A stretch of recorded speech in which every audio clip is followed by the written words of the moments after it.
그래서 열린공원 TV가 또 이 수상한 부동산 거래에 대해서 보도를 했는데 98년에 한동훈이 25인가 그래요. 근데 아파트를 사. 금수저인가요? 몰라. 물론 이제 아빠가 네. 아빠가 뭐 집안이 이제 금수저인 건 맞죠. 소년 그 급제를 했으니까. 아 그래요? 네. 25에 이미 합격했는데? 예, 합격을 해갖고 연수원 마친 상태예요. 그래서 그 상황에서 이제 집을 산다. 뭐 있을 수 있는 일이죠. 아니 있을 수 없는 일인데. 아니지. 이 대한민국의 청년들은 기본적으로 20대 집안 채식은 가져야 되잖아. 네? 문제는 아니 그게 이제 경정권이 얘기하는 청년 네. 정책이니까. 그게 언제부터 네. 기본이 됐죠? 아니 그게 기본이야. 근데 빚이 90% 정도는 되는 게 이제 기본 중에 기본인 거거든. 저기 네. 서울시 서초구 잠원동 아파트거든요. 이런 집을 25에 산다고. 그렇지. 그게 기본이야. 공무원 이제 붙었는데. 평상시에 고액 알바를 많이 했나 보지. 아 고액 알바. 네. 뭐 1,000만 원씩 막 한 시간에 1,000만 원씩 이런 쪽집게 알바를 했나 보지. 그리고 2002년에는 삼부 아파트라고 강남구 삼성동에 삼부 아파트를 또 삽니다. 그 1가구 2주택이에요. 네. 자 그리고 그걸 나중에 서초구 아파트를 2003년에 팔고 2006년에 33살이거든요. 평검사인데 갑자기 서초구 서초동에 서초 삼풍 아파트를 하나 사는데 이게 18억 6천만 원짜리입니다. 당시에 당시에. 33살 근데 18억 6천만 원. 근데 노대출. 오. 내 돈 내산. 네. 이거 어떻게 33살에 18억 6천만 원이 있다고? 근데 검사가? 이제 이 당시에 네. 아직 평검사고 그 앞전번에 20대 때는 돈을 전혀 벌지 않은 학생 신분이기 때문에 네. 연수원생 신분이기 때문에 이 돈의 출처가 어딘지가 나와야 돼요. 그렇죠. 아버지가 줬다 그러면 증여거고 네. 지가 벌었다 그러면 어디 가서 은행 처리를 하지 않고서는 네. 이만한 돈을 만들어낼 기준이 없다는 거죠. 근데 떳떳하게 이걸 다 신고를 해갖고 증거를 남겨놓은 거잖아. 그때는 이렇게 될 걸 몰랐겠지. 당연히 몰랐겠죠. 미래를 못 내다 보니까. 네. 근데 이거 자체가 야 지난 일인데? 라고 덮어버리기엔 윤석열보다 훨씬 더 빠른 특혜인 거야. 법조계에서 얘가 최고의 수혜자이라는 것을, 그러니까 법조계 금수저가 누릴 수 있는 권한에 대한 모든 모범이 한동훈의 인생 안에 있는 거예요. 하긴 그 같이 그 사는 결혼한 그분도 검사 출신의 김현장 변호사고 그 와이프의 아버지 장인부터. 장인도 검사 출신이고 처남도 검사고. 맞네. 네. 성추행해서 뭐 그 했지만 어쨌든 폭행이라니까.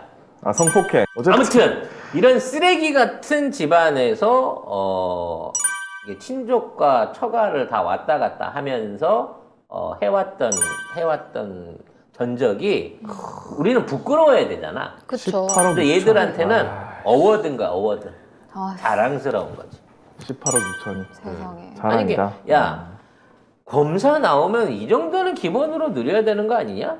그리고 야, 나 결혼했는데 키 5개 받았어. 키 5개 받은 중에 아파트는 강남에 30평형 이상. 자동차는 벤츠 E클래스 이상. 그다음에 뭐 사무실은 강남에 있는 뭐 몇 평 이상. 뭐 요런 그것들을 그대로 적나라하게 보여준 사람이에요, 얘가.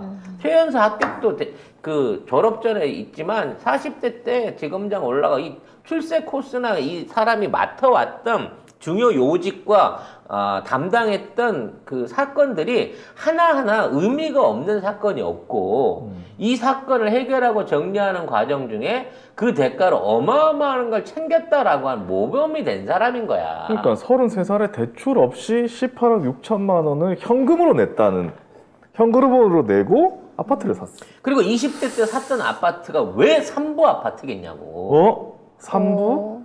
조나묵이라니까. 어머. 조나묵이 산 게 아니라 그냥 그래. 계약서만 작성하고 돈은 누가 냈는지 모르겠어. 입금 없이 그냥 했었던 게 현금이잖아. 현금으로 줬다고 그럴 거야 또. 박형준이처럼 실질적으로 삼부 아파트 분양 과정 중에 이쪽에서 돈이 건너갔는지부터 다시 재조사를 해야 돼요. 있다고 하더라도 그 돈이 자기 자금 출처가 어디서 나온 건지 확인해야 돼. 절대 이거 안 나와요.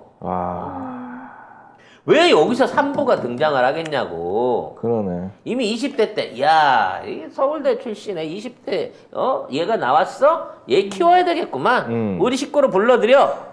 라고 했던 거랑 똑같은 상황이라는 거죠. 자, 그리고 이 한동훈이 2007년에 집을 팝니다. 파는데 좀 이상한 게 삼부 아파트를 백모 씨한테 파는 거거든요. 근데 집을 팔았으면 주소를 옮겨야 될 거 아니에요. 10년간 주소를 안 옮겨요. 오호. 명의 신탁이네, 그럼.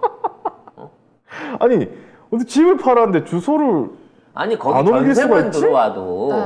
전세 등기, 전세 전입자 신고하고 네.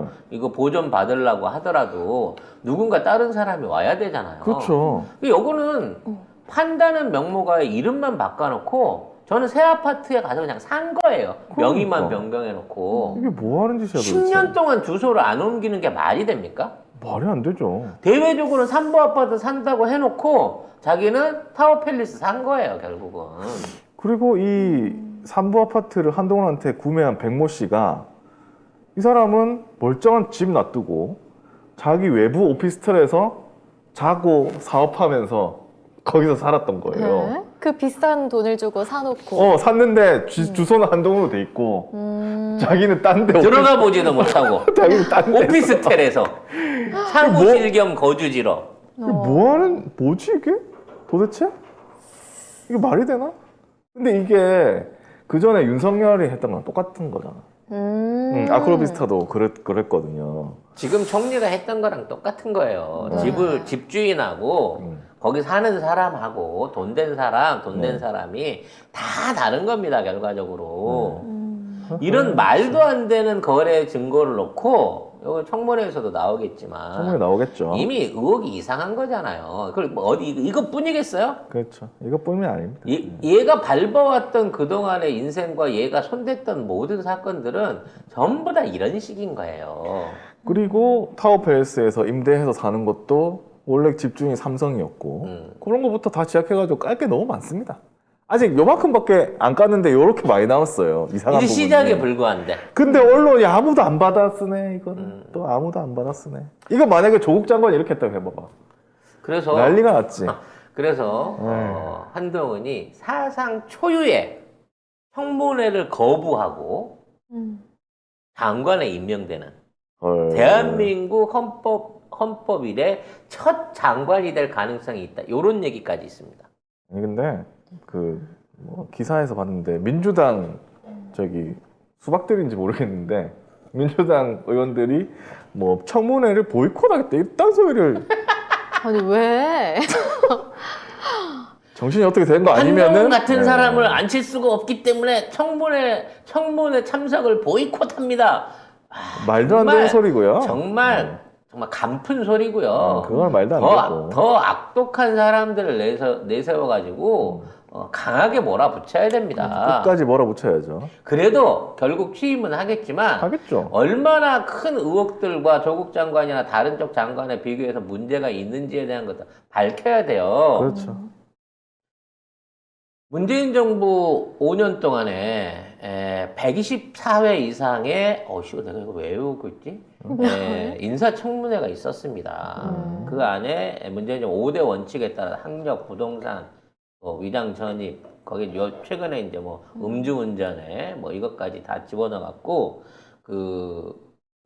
절대 인사청문 통과 기준에 해당하는 내용들의 기준을 세워가지고 이 124명을 전부 다 그 안에서 검증했어요. 가장 그 검증 사례에 갖다가 대기만 한다고 하더라도 지금 현 경정권 안에 있는 장관 중에 그만한 도덕성을 통과할 사람은 하나도 없습니다. 그러니까 김재원 같은 놈들이 나와서 방송에 하는 얘기가 문재인 정부 때도 한 번도 그 검증에 100% 통과한 통과자가 없다라고 주장을 하고 있어요.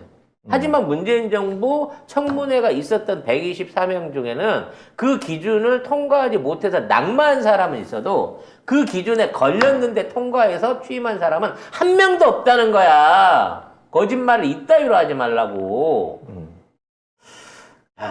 이제 일개 검사에서 심지어 한직에서 연수원 부원장을 하면서 장기나 주고 던전 파이터나 했던 사람이 지금 법무부 장관도 아니 검찰총장도 아니고 법무부 장관으로 최연소 파격 승진을 눈앞에 두고 있습니다. 저는 오히려 이게 지들 스스로 검찰 조직을 무너뜨리고 자기네들 내부 안에서의 단속을 무너뜨리는 행위라고 생각합니다. 즉, 이 경조선의 미관 말직부터 중요 자리들을 영상부터 시작해 좌의정을 비롯해서 모든 판사들을 전부 다 자기네 사람으로 다 채우겠다라는 욕심으로 이 무리한 인사를 하고 있는 거예요. 그렇죠. 그럼 이 무리한 인사를 통해 갖고 정말 검찰처럼 잘 짜여진 조직처럼 상명하복에서 쫙쫙쫙쫙쫙 나라가 잘 돌아갈 수 있을까요? 그건 박정희도 못한 거예요. 박정희의 군부 독재도 못한 것들을 검찰 독재를 통해서 이 대한민국을 그렇게 만들어갈 수 있다고 얘네들은 착각하고 있는 거죠.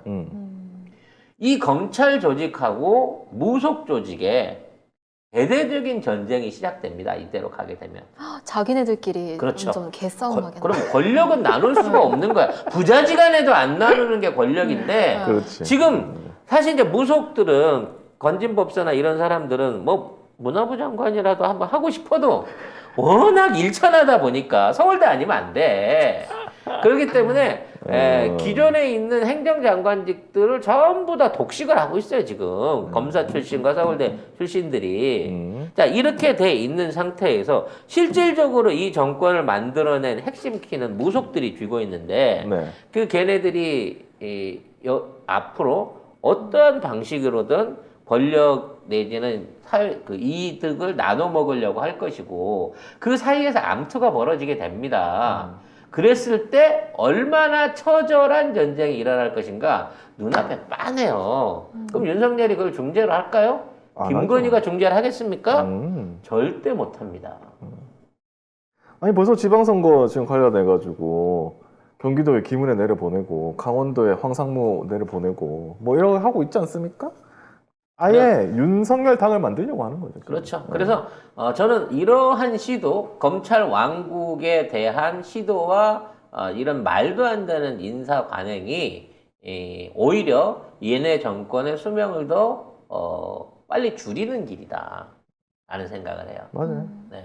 그래서 이 시국을 살아내야 되는 이제 우리가 또 하나의 그 어떤 고통 분담, 국난 극복을 해야 되는 부분이 있지만 오히려 이렇기 때문에 이렇게 뻔뻔하고 이렇게 막무가내이기 때문에 저들의 수명이 더 짧아질 것이다 라는 생각을 해보게 됩니다. 자, 검찰 캐비넷이요? 정권 시작되면 아무 의미 없어요. 지들이 다 가졌는데 저걸로 갖고 누구를 협박하고 이게 누구를 위해서 쓸 겁니까? 서로 지네들끼리 싸우게 되는 거지.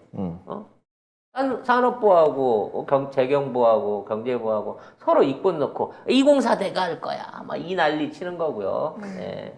제가 제일 탐내는 마사 회장 자리 놓고 농협하고 경찰하고 경기도하고 전부 다 자기네 부서로 끌어들이려고 난리를 치겠죠. 똑같은 형태의 반복들이 계속해서 일어나면서 나라 꼴이 개판으로 흘러갈 것으로 보입니다.